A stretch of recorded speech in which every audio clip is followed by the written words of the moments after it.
I used to think sending my parents $1,500 every single month made me a good daughter. Not perfect, not saintly, just good.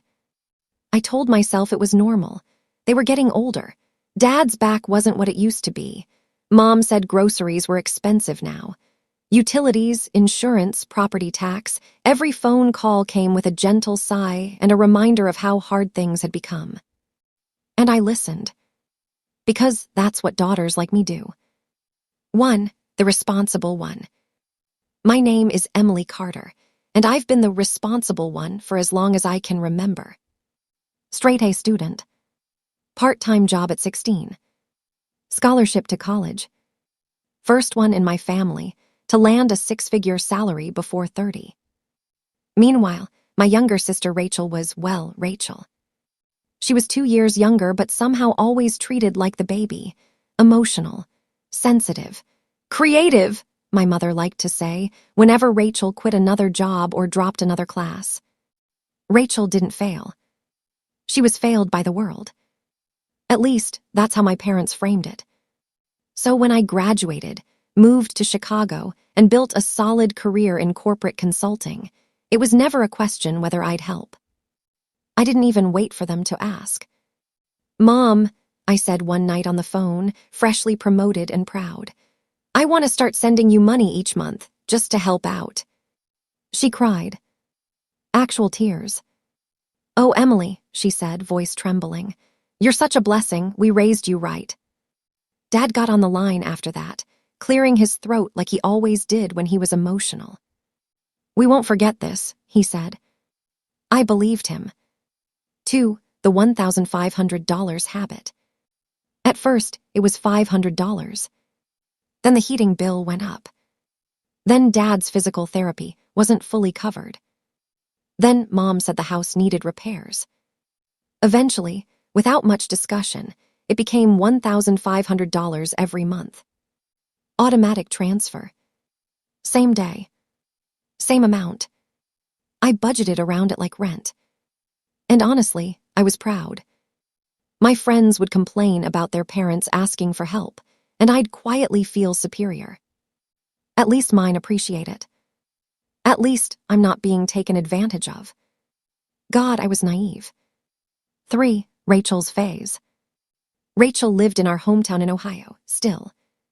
Still in my parents' house. Still figuring things out. She was 27 and hadn't held a job longer than 6 months. Every Thanksgiving, she had a new excuse. My boss was toxic. The schedule didn't align with my energy. I'm focusing on my mental health. I didn't say much. I didn't want to be that sister. But sometimes I'd ask my mom quietly, "Is Rachel looking for work?" And Mom would sigh. "You know how hard it is for her, Emily. She's not like you." That sentence followed me my entire life. She's not like you. Translation. Rachel was fragile. I was useful.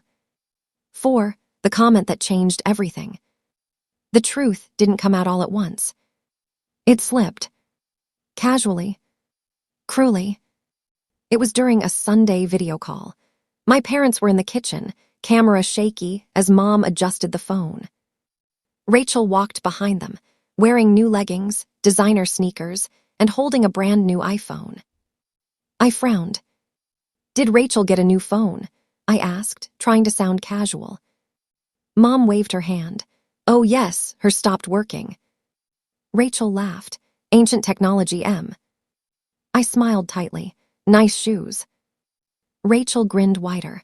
"Thanks, they're so comfy. Dad ordered them for me." Something in my chest tightened. Dad. Ordered. I knew my parents' finances. I'd reviewed them when helping refinance their mortgage. They didn't splurge. So later, when Rachel left the room, I asked gently, "Mom, are things better financially now?" There was a pause. Just half a second too long.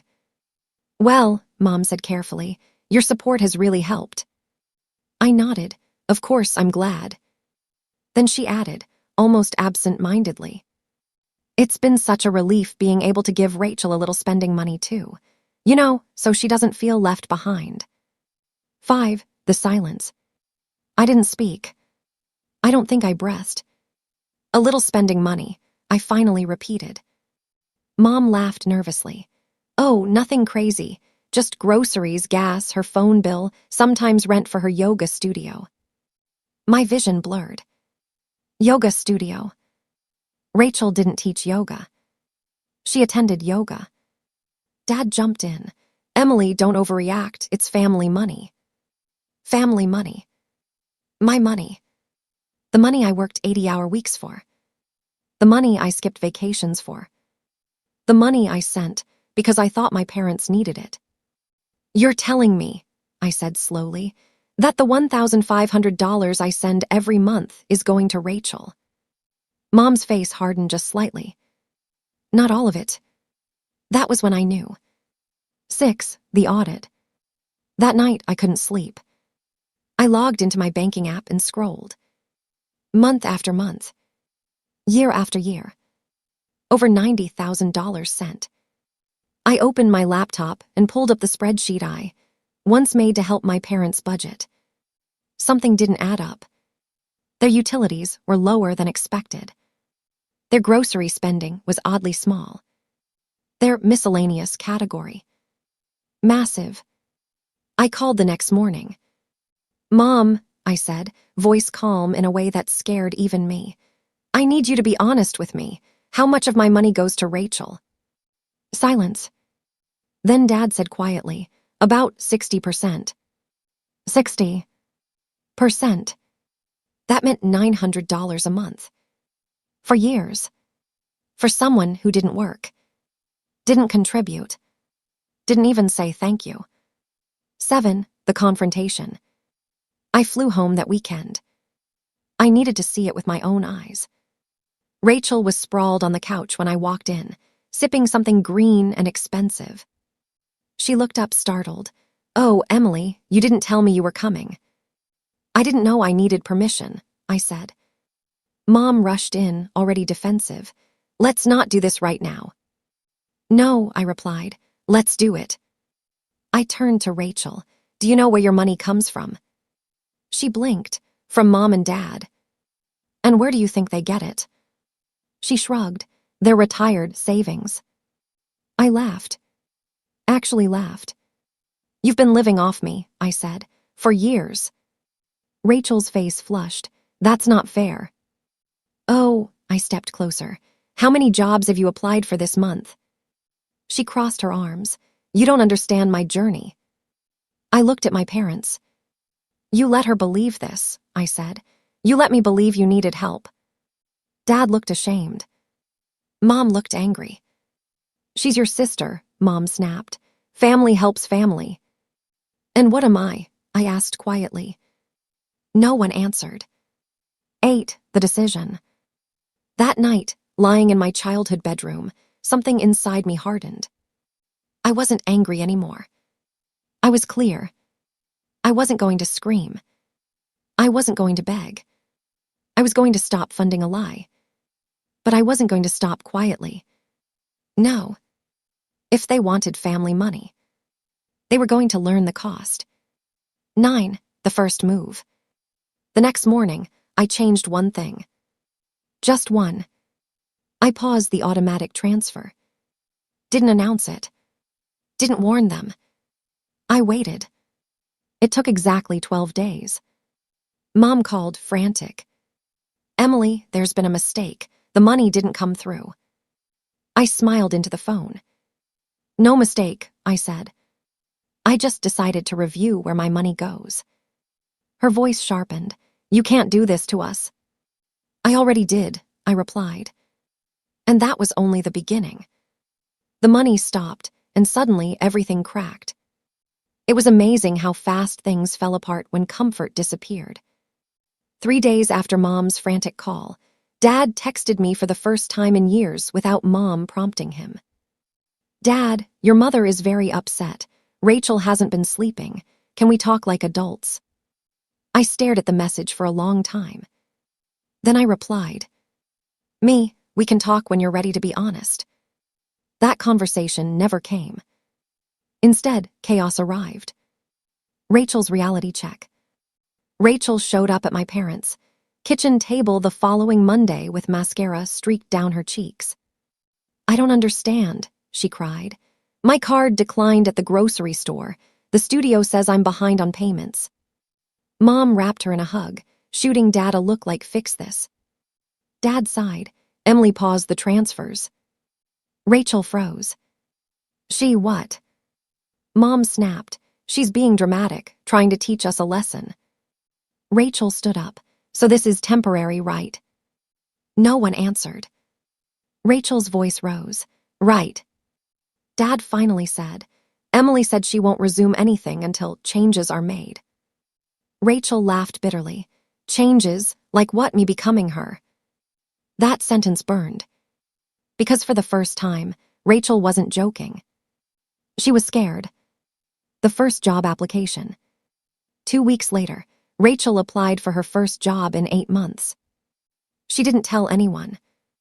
I found out because Mom called me, furious. "She humiliated your sister," Mom snapped. "Rachel had to apply to a retail job." I didn't apologize. "That's called adulthood," I said. Mom gasped. "You've changed." "No," I replied calmly. "You're just seeing me without a check attached." Silence.